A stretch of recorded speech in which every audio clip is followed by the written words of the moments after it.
चलिए world regional geography में हम आज एक कदम और आगे बढ़ते हैं। आज हम जिस रीजन के बारे में पढ़ेंगे वो है साउथ ईस्ट एशिया। हमने ईस्ट एशिया कंप्लीट कर लिया है, जिसमें लास्ट की स्टडी हमारी कोरिया की थी। आज हम साउथ ईस्ट एशिया के बारे में पढ़ते हैं। सबसे पहले हम इस रीजन को डिमार्केट करते हैं। आइए इसकी डिमार्केशन को समझें।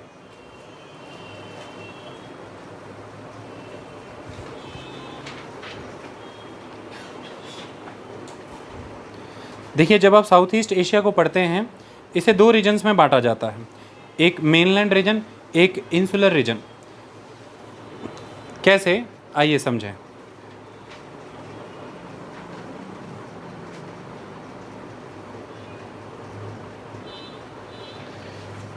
Mainland region and insular reason.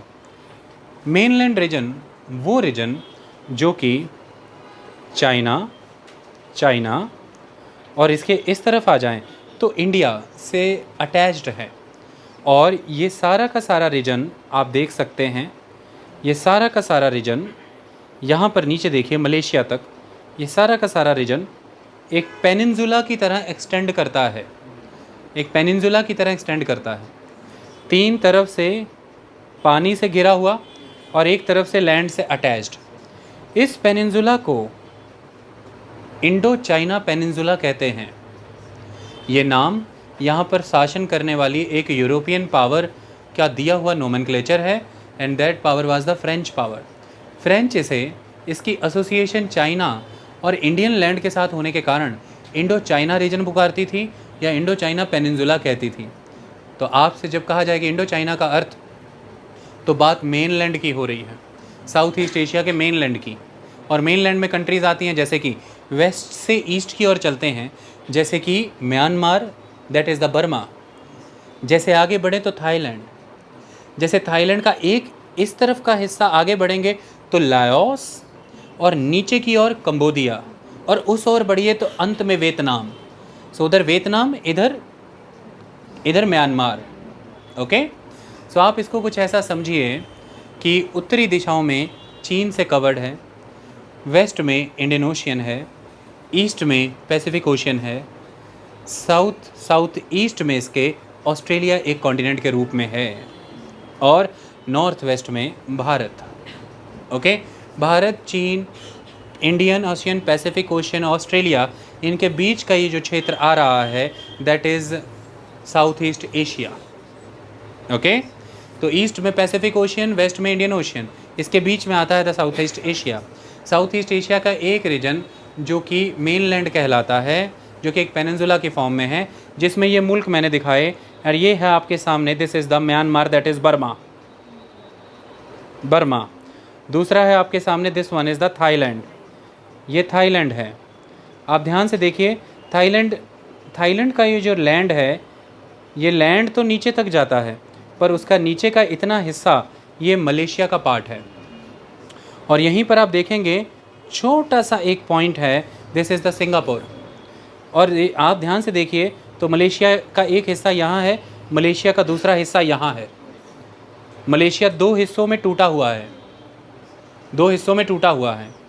और मलेशिया का ये जो रीजन है, इसी में एक कंट्री आती है छोटी सी, दैट इज़ ब्रुनेई। ओके, तो मलेशिया के इस रीजन में ही ब्रुनेई का एक पॉकेट बना हुआ है।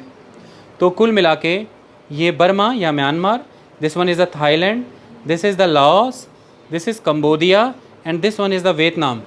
लाओस एकमात्र कंट्री है जो लैंडलॉक्ड है, लाओस इज़ लैंडलॉक्ड। ओके, ये मेनलैंड साउथ ईस्ट एशिया है, ये लाइन लगी हुई है, आप ध्यान से देख सकते हैं। इस मेनलैंड में मैंने मलेशिया काउंट नहीं किया, मैंने तो आपको सिर्फ दिखाया कि पेनिनसुला का रीजन नीचे की ओर जाता है तो मलेशिया है। दूसरा है the insular region, the islands, बहुत सारे आइलैंड्स। देखिए, साउथ ईस्ट एशिया की खासियत है कि ये बहुत सारे तरह के पॉलिटिकल बॉर्डर्स दिखाता है। कंट्रीज़ के बॉर्डर्स बहुत सारे तरह से शेप पाए हुए हैं। उसका कारण कॉलोनियलिज्म भी है, कॉलोनियलिज्म का प्रभाव। उसका कारण इन कंट्रीज़ के बीच में हुए कई तरह के पॉलिटिकल एग्रीमेंट्स हैं। उसका कारण नेचुरल फैक्टर्स, नेचुरल फीचर्स, नदियाँ, पर्वत भी हैं, समुद्र भी हैं। और उसी का कारण ट्राइबल आइडेंटिटी का डिस्टिंक्टिवनेस होना, डिस्टिंक्ट ट्राइबल आइडेंटिटी की वजह से भी फिर वहाँ से कंट्री के बॉर्डर को मोड़ मिल जाता है। तो इन सब कारणों से पॉलिटिकल बाउंड्रीज जो हैं बहुत डाइवर्स शेप और फॉर्म्स रखती हैं। बहुत सारे हज़ारों आइलैंड से बना हुआ है पूरा साउथ ईस्ट एशियन रीजन। बहुत सारी गल्फ्स, बेज, स्ट्रेट्स, पेनिनसुलास आपको यहाँ पर एज अ फिज़िकल फीचर देखने को मिलते हैं। आप जब पूरा पढ़ेंगे अभी तो आपको समझ में आ जाएगा। और जब हम आइलैंड रीजन से बनी कंट्रीज़ की बात करते हैं तो उभर के आता है द इंसुलर रीजन। और इस इंसुलर रीजन में ये कंट्रीज़ आती हैं। आपके सामने 2 हिस्सों में जुड़ा हुआ मलेशिया, आपके सामने ये ब्राउन कलर के सारे छोटे छोटे बड़े बड़े आइलैंड्स को मिला करके ये पूरा वेस्ट टू ईस्ट इस तरह से एक्सटेंड होता हुआ ये रेक्टेंगुलर शेप मिल जाएगी इसे। This one is the Indonesia, this is the Indonesia. इस इंडोनेशिया इसी को बड़ा करो तो ऑस्ट्रेलिया के ऊपर देखो तो यहाँ पर देर इज़ आइलैंड। इस आइलैंड का पूरे का नाम है तिमोर, लेकिन इस आइलैंड के सेंटर से वेस्ट तक का सारा हिस्सा वो इंडोनेशिया में है और सेंटर से ईस्ट तक का यह हिस्सा ये है फिर ईस्ट तिमोर। इसकी राजधानी है दिल्ली। तो ईस्ट तिमोर एक नेशन है, लेकिन ये पूरा का पूरा आइलैंड कंबाइंड मैनर में तिमोर कहलाता है। तो यहाँ पर देखिए इंडोनेशिया, मलेशिया, ईस्ट तिमोर, ये देखिए ब्रुनेई, कैपिटल बंदर सेरी बेगवा, और ये है आपके सामने द फिलीपींस। तो Philippines, Indonesia, Malaysia, Brunei and east Timor, ये सब मिल करके बना रहे हैं इंसुलर रीजन। ओके, कुछ महत्वपूर्ण आइलैंड हैं जो आपको पढ़ने हैं, जैसे इंडोनेशिया का ये आइलैंड जावा, जैसे ये आइलैंड सुमात्रा, जावा, सुमात्रा, इस तरह से इंडोनेशिया के आइलैंड हैं।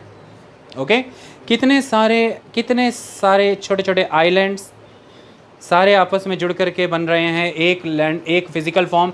इसे हम कहते हैं द आर्किपेलेगो, इंडोनेशियन आर्किपेलेगो। और देखिए कितने सारे छोटे छोटे सीज बन रहे हैं। यहाँ पर देखिए ऑस्ट्रेलिया के ऊपर तिमोर सी, यहाँ पर देखिए इंडोनेशिया और ऑस्ट्रेलिया के बीच में आराफुरा सी, यहाँ पर देखिए इंडोनेशियन आर्किपेलेगो के बीच में यहाँ पर बांदा सी, यहाँ पर आइए आप देखिए this is the Java Sea. So there are many seas. ये देखिए सेलेबस सी, फिलीपींस और इंडोनेशिया के बीच में सेलेबस सी। आपको आगे जा कर के डिटेल में ये सीज़ पढ़ने हैं, लेकिन इन सभी सीज़ में से जो मेन सी इस रीजन को कमांड करता है it is the South China Sea. Look at the South China Sea. South China Sea इस रीजन में कमांडिंग पोजीशन रखता है और साउथ चाइना सी ही इंसुलर साउथ ईस्ट एशिया को मेनलैंड साउथ ईस्ट एशिया से सेपरेट करता है। It is a separation point, the separation water body is the major water body, that is the South China Sea. और सबसे important strait, a very very strategically business wise important straight is the straight between the Malaysia and the Indonesia. This is the Strait of Malacca, a Strait of Malacca between the Malaysia and Indonesia. This is the Strait of Malacca. Okay? तो जब हम अलग अलग एक एक country करेंगे हम इनकी कैपिटल की लोकेशंस का महत्व भी जानेंगे। तो बहुत सारे सीज, बहुत ही complex water channels for the purpose of transportations, 2 बड़े oceans the Pacific and the Indian Ocean, बहुत सारी इंपॉर्टेंट स्ट्रेट्स, बहुत सी पेनिनसुलास, गल्फ और बेज यहाँ पर एग्जिस्ट करती हैं। ओके, हम इस साउथ ईस्ट एशिया की बात करते हैं जिसका एक रीजन इंडो चाइना कहलाता है द मेनलैंड और दूसरा the insular China the island region. ये मुल्क हम पढ़ने वाले हैं इस क्षेत्र के अंदर। अगर हम पूरे मैप को ध्यान से देखें तो आप देख सकते हैं नीचे कहीं अभी ट्रॉपिक ऑफ कैप्रिकॉर्न दिखी ही नहीं, लेकिन ऊपर यहाँ पर देखिए ट्रॉपिक ऑफ कैंसर दिखती है। लेकिन ट्रॉपिक ऑफ कैंसर को भी नोटिस करें तो मेनलैंड चाइना की ऑलमोस्ट सारी कंट्री से ऊपर से होके चली गई, बस बर्मा के नर्दर्न एरिया को काटती है। तो ये भी क्वेश्चन आ सकता है कौन सी कंट्री लैंडलॉक्ड है, तो आंसर इज़ द लाओस। और क्या Tropic of Cancer South East Asia के इन मुल्कों को काटती है? 4 मुल्क, 3 मुल्क, 2 मुल्क, सीधी कहानी है, बर्मा को काटती है बस, बाकी सबके ऊपर से जा रही है। तो म्यांमार के नर्दर्न रीजन को ट्रॉपिक ऑफ कैंसर काटती है। इसका मतलब ये है कि मेजॉरली क्या entirely south East Asia tropical है, साउथ ईस्ट एशिया ट्रॉपिकल है, यानी कि ट्रॉपिक्स के बीच में है। सिर्फ ट्रॉपिक ऑफ कैंसर म्यांमार के उत्तरी हिस्से से गुजरती है, उसके ऊपर का हिस्सा ही सब ट्रॉपिकल है, बाकी सारा का सारा साउथ ईस्ट एशिया ट्रॉपिकल है। और ट्रॉपिकल होने के कारण आप सब जानते हैं यहाँ पर टाइप ए क्लाइमेट डोमिनेंट है, यहाँ पर इनफ रेनफॉल होता है, द प्रेसिपिटेशन, यहाँ पर एवरग्रीन फॉरेस्ट पाए जाते हैं, द रेन फॉरेस्ट। लेकिन वो ट्रॉपिकल क्लाइमेट यहाँ पर इतने सारे आइलैंड्स की वजह से उनके सराउंडिंग में जो वाटर बॉडीज़ है in the form of seas and oceans, उस वाटर के इम्पैक्ट से मॉडरेट हो जाता है, इसलिए ये अच्छी टूरिस्ट लोकेशंस भी हैं। ओके, तो ट्रॉपिकल क्लाइमेटिक रीजन है, डेंस फॉरेस्ट एरियाज़ हैं, एवरग्रीन फॉरेस्ट एरियाज़ हैं, ट्रॉपिक्स के बीच में आने वाला एंटायर ये क्षेत्र है। सिर्फ एक कंट्री यहाँ पर म्यांमार को अगर मैं छोड़ूँ, मेनलैंड और इंसुलर रीजन में बांटा हुआ है। डाइवर्स रेंज ऑफ बाउंड्रीज दिखती हैं कंट्रीज़ की, उसके अलग अलग फैक्टर्स जो मैंने आपको अभी बताए। कॉलोनियल इम्पैक्ट का सीधा प्रमाण नज़र आता है, एक नाम, दैट इज़ इंडो चाइना, जो कि फ्रेंच इन्फ्लुएंस से नज़र आता है। ओके, चलिए अब इस रीजन के और भी फीचर्स को समझने की कोशिश करें।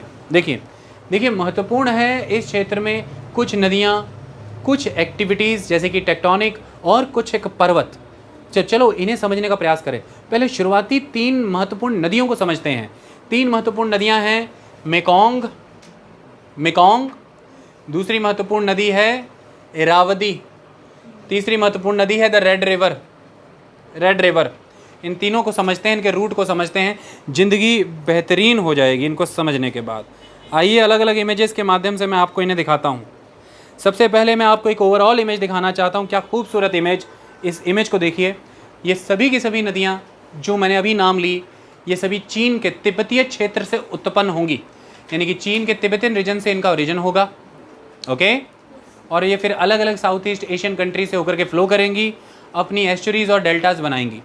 पहले एक ओवरऑल मैप देखिए, आप यहाँ पर नोटिस करिए। पहले तो आप देखिए कैलाश पर्वत क्षेत्र को ऑब्जर्व करिए। भारत को सिंचित करने वाली सारी महत्वपूर्ण नदियाँ जिनके आधार पर भारतीय संस्कृति की उत्पत्ति हुई, सिंधु को देखिए, सतलुज को देखिए, गंगा को देखिए, गंगे के आगे बढ़ोतरी को देखिए, यहाँ से ब्रह्मपुत्र को देखिए, सभी माउंट कैलाश क्षेत्र जो है द लार्जर रीजन, वहीं से ओरिजिन हो रहा है। यहीं से इस पर्वत की भारतीय संस्कृति और सभ्यता में महत्व पता चल जाता है। जिन नदियों पर आधारित हमारी संस्कृति है, हमारी सभ्यता है, वो नदियों के जो क्षेत्र जहाँ से वो नदियों का उद्गम होता है, वो अपने आप ही महत्वपूर्ण हो जाता है। ओके, अब यहाँ पर आइए 3 नदियाँ जिन पर आज हमें फोकस करना है, इसको ऑब्जर्व करिए। सबसे पहले आप नोटिस करिए एक नदी आपके सामने, ये 3 नदियाँ 1 2 3, इनके सेंटर से ये जो नदी निकली है, दिस इज़ द मेकोंग। तो आप देख सकते हैं चीन के तिब्बतीय क्षेत्र से निकल रही हैं, तो चीन से ओरिजिन। मेकोंग देखिए आगे बढ़ी, चीन से होते हुए आगे बढ़ी, ये लाओस और म्यांमार के बीच बॉर्डर बनाएगी। ये लाओस और थाईलैंड में सबसे लंबा पूरा बॉर्डर लाओस और थाईलैंड में बना रही है। देखो, लाओस और थाईलैंड का बॉर्डर ही मेकोंग पर टिका है। उसके बाद ये कंबोडिया में एंटर कर गई, कंबोडिया में एंटर करने के बाद ये वियतनाम में एंटर कर गई, और फिर ये समुद्र में जा करके मेकोंग अपना डेल्टा बना देगी। और इसके ही बगल में शहर है Ho Chi Minh City of Vietnam, a very important city. Okay, तो that is Mekong. Laos Myanmar में थाईलैंड बॉर्डर बना रही है, लाओस और थाईलैंड के बीच में बॉर्डर बना रही है, कंबोडिया से भी गुजर रही है, वियतनाम से भी, कितनी कंट्री से गुजर रही है। देखो, चीन से गुजरी, चीन से सौदा ही हुआ। लाओस और म्यांमार में बॉर्डर बना रही, तो लाओस और म्यांमार दोनों में हुई। लाओस म्यांमार 3 कंट्रियाँ, इधर थाईलैंड चौथी, कंबोडिया 5वीं, छठी वियतनाम। यही तो क्वेश्चन आते हैं। अब अगला मैप दिखाता हूँ, मैप पे मैप देते चला जाऊँगा। देखो अगला मैप देखो, अब यहाँ पर मेकोंग को ऑब्जर्व करो। ये मेकोंग सारी चीन में, उसके बाद यहाँ पर देखो ये सारा का सारा लाओस का इलाका, और ये वाला म्यांमार का इलाका। कैसे बॉर्डर बना रही है, कैसे लाओस और थाईलैंड में बॉर्डर बना रही है, कैसे कंबोडिया से होकर गुजरी और वियतनाम में चली गई। कितनी महत्वपूर्ण शहर आते हैं इस पर। लाओस की राजधानी वेनशियान इसी पर आती है, कंबोडिया की राजधानी नोमपेन इसी पर फॉल करती है, हो ची मिन सिटी इसके डेल्टा रीजन में आती है। तो बहुत इंपॉर्टेंट सिटीज़ को ये होल्ड करती है, ट्रांसपोर्टेशन एंड कम्युनिकेशन के माध्यम से बहुत इंपॉर्टेंट। अब जो मैप दिखाने जा रहा हूँ बिल्कुल स्पष्ट कर देगा सभी चीज़ों को। ये देखिए, ये मेकोंग नीचे की ओर आई, यहाँ पर सबसे पहले लाओस और म्यांमार के बीच में ये है द बॉर्डर। आगे बढ़ी, अब हम आगे बढ़े देखें तो लाओस की राजधानी वेनशियान इस पर है, यहाँ पर देखिए इसी पर है। ये क्वेश्चन ऑलवेज आते हैं। आगे बढ़ी मेकोंग, ये सारा का सारा डेल्टा बन रहा है इसके और थाईलैंड के बीच में। आगे बढ़ते बढ़ते बढ़ते नोमपेन कंबोडिया की राजधानी इसी पर है। आगे बढ़ी, डेल्टा रीजन बनाया, दिस द डेल्टा, और इसी की डेल्टा में, इसी डेल्टा क्षेत्र में देखिए हो ची मिन सिटी भी आ रही है। ओके, तो ये मेकोंग नदी की खासियत। क्लियर। अब आप कहेंगे इतनी इमेजेस क्यों दिखाते हैं, तो this one is the last image to clear you the picture, the whole picture. Okay, तो ये मेकोंग नदी इन मुल्कों से होकर के गुजर रही। The second one is the Red River. Red River पर अब अगली एक इम्पॉर्टेंट राजधानी है, that is the capital of the Vietnam, that is Hanoi. ऐसे बुलाइए, हानोई, कह देते हैं हम हानोई। ओके, आइए देखिए फिर वही कहानी, ये रेड रिवर फ्लो कर रही है, आगे बढ़ी, ये रेड रिवर का डेल्टा बनेगा कहाँ? Gulf of Tonkin, gulf of Tonkin में, गल्फ ऑफ टॉनकिन में इसका डेल्टा बनेगा। इस रेड रिवर पर महत्वपूर्ण शहर देखिए हनोई, इतनी इमेज देखी। यहाँ पर कुछ और भी दिख रहा होगा, यहाँ से एक नदी आ रही है लो, दैट इज़ लो, और एक नदी है द ब्लैक। लो और ब्लैक इसकी ट्रिब्यूटरी हैं, ये भी कई बार पूछा जाता है। हनोई इस पर आती है, ये गल्फ ऑफ टोंकिन में अपना डेल्टा बनाती है।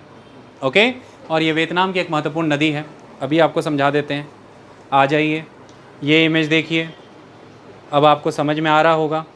पहले इस मैप को देखिए, ये सारा इंडो चाइना रीजन है। इस इंडो चाइना रीजन में आप यहाँ पर देखिए कि ये जो रीजन है, this is the gulf, this is the gulf and this is the gulf of Tonkin. इस गल्फ ऑफ टोंकिन में जो रिवर गिरती है जाके वो रेड रिवर है, और ये है द रेड रिवर। सीधे देख रहे हैं ये वियतनाम है, लेकिन आ कहाँ से रही है? चाइना। तो चाइना से आ रही है, सीधे एंटर करी स्ट्रेट एकदम वियतनाम में। दो नदियाँ आके मिल रही हैं, लो और ब्लैक, और इसमें बन रही है शहर हनोई, और गल्फ और टोंकिन में जा कर के गिर गई। कैसे जादुई तरीके से याद हो रहा है, कोई दिक्कत की बात ही नहीं। तीसरी नदी जो मैंने दिखाई दैट इज़ इरावदी, अय्यारवादी, अय्यारवादी या इरावदी ऐसे भी पुकारा जाता है। इसी पर था एक शहर मांडला, उसी शहर में था एक जेल, मांडले जेल। बहुत महत्वपूर्ण रहा है भारतीय स्वतंत्रता संग्राम में। ये आई बात समझ में? यही म्यांमार है जिसके दक्षिणी क्षेत्र में एक शहर था रंगून, जिसे आज कहते हैं यंगून। ये भी बड़ा महत्वपूर्ण है, लेकिन हाँ वो इरावदी के डेल्टा पर नहीं है, पर बड़ा महत्वपूर्ण है। किसके डेल्टा पर है मैं वो भी बताऊंगा। हम उस इरावदी की बात कर रहे हैं। इरावदी म्यांमार की मेन कोर रिवर है, म्यांमार की कोर रिवर इरावदी है। ट्रेड एंड ट्रांसपोर्ट के लिए इंपॉर्टेंट कमर्शियल इंडस्ट्रियल सिटीज़ इसी पर लोकेटेड हैं। सभ्यता इसी के इर्द गिर्द बसी हुई है म्यांमार में। इरावदी का ओरिजिन, जो उसके हेडवाटर्स हैं, अलग अलग हेडवाटर से बनती हैं। जो एकदम पीछे जाके ट्रेस करें तो हेडवाटर चाइना से ही आते हैं उसके भी। तो इरावदी भी चाइना से ही, रेड रिवर भी चाइना से, मेकोंग भी चाइना से। इरावदी के हेडवाटर चाइना से आते हैं, लेकिन जिन दो मेन नदियों के कॉन्फ्लुएंस से बनती है, उन दोनों मेन नदियों का ओरिजिन म्यांमार के ही नर्दर्न रीजन में जो माउंटेन्स हैं वहाँ से होता है। पर हाँ, उसके भी पहले उसके जो हेडवाटर्स हैं, छोटी छोटी स्ट्रीम्स हैं, वो चीन से आती हैं। मैं अब आपको पहले दिखाऊं, यहाँ पर आप नोटिस करिए। तो ये देखिए, ये सारा म्यांमार है, ये म्यांमार है। यहाँ पर आकर के देख सकते हैं आप, ये यहाँ पर आकर के इरावदी का डेल्टा बनेगा। ये यहाँ पर आकर के इरावदी का डेल्टा बनेगा। इरावदी का डेल्टा बनेगा अरेबियन, जो इंडियन ओशियन का अंडमान निकोबार सी ब्रांच है वहाँ पर। तो आप यहाँ पर देखेंगे दैट इज़ अंडमान निकोबार सी, अंडमान निकोबार के उत्तरी इलाके में, वहाँ पर आकर के ये डेल्टा बनाती है इरावदी। अब यहाँ से ध्यान से देखिए, दो नदियों से जुड़ के बनी। एक नदी है छिंदविन, ये लिखा हुआ है छिंदविन, एक छिंदविन है, दूसरी अय्यारवादी, ये इरावदी, एक इरावदी छिंदविन। और यहाँ पर देखिए आपको जगह नज़र आ रही है इरावदी पर, दैट इज़ मांडले। ओके, तो ये कहानी है। किपलिंग की किताबों में जिसका जिक्र आया वो यही है, इसलिए इरावदी नदी को रोड टू मांडले भी कहा जाता है। ओके, रुडयार्ड किपलिंग की किताबें हैं बहुत सारी, उसमें इनका जिक्र अक्सर आता है। तो this is the core river of the Myanmar, straight line Myanmar में फ़्लो करती है। पर इस एक मैप से ही बात नहीं बनेगी, हमें और भी मैप देखने पड़ेंगे। आओ दूसरे मैप दिखाऊं। तो यहाँ पर इस मैप को ध्यान से देखो, ध्यान से देखो। तो ये तो यहाँ से आ रही है छिंदविन, ओके, ये यहाँ से आ रही है इरावदी। पर पीछे देखो, इरावदी भी आगे पीछे दो नदियों से बन रही है, इरावदी भी दो नदियों से बन रही है। अब इसमें नहीं दिखाया गया, लेकिन ये नदी भी आगे पीछे और नदियों से बन रही है। वो हेडवाटर्स, वो मैं अभी अगले मैप में दिखाऊंगा। तो ये देखो, इरावदी आ रही है, उसमें एक नदी आके फॉल कर रही है श्वेल, उसमें एक और नदी आकर के फॉल कर रही है मितंगे रिवर। तो मितंगे इरावदी की ट्रिब्यूटरी है, श्वेल इरावदी की ट्रिब्यूटरी है। इधर से आकर के तो छिंदविन मिल ही रही है, आगे बढ़ रही है। ये देखो डेल्टा रीजन बना रही है, ये डेल्टा रीजन। ये जो है दिस इज़ द गल्फ, ये कुछ और है, it is the gulf of मर्तबा। इसमें आकर के गिरेगी यंगून नदी। यंगून नदी पर है शहर यंगून। इसी यंगून को किसी ज़माने में कहा जाता था रंगून।